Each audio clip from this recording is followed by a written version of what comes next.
что я являюсь как бы единственным как будто экземпляром, как будто бы из вот этих вот такого Тимбаев. Тим это смогут.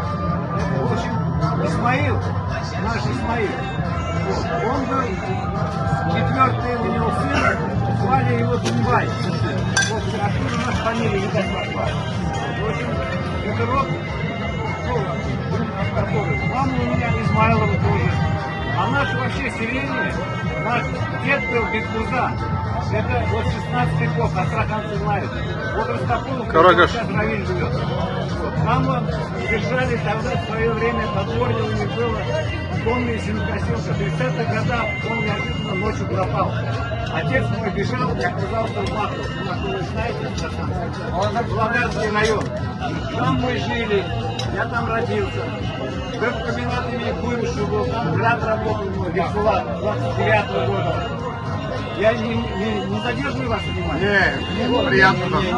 Он работал, в то время он закончил рыбный техникум, работал он начальником цеха все время в рыбной промышленности. Рыбкомбинаты нет, даже я начинал там работать, молодые люди еще.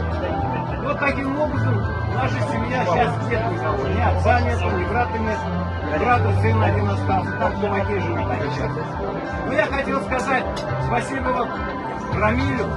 Вообще спасибо Новайскому обществу, что меня вот вытащили, и я с вами познакомился.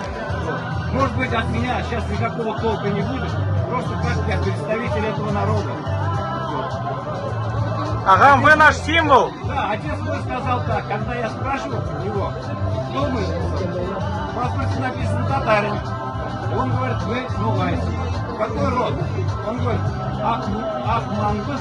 Ахмангус, Муза. Потом Едисан, Тулга, он сказал.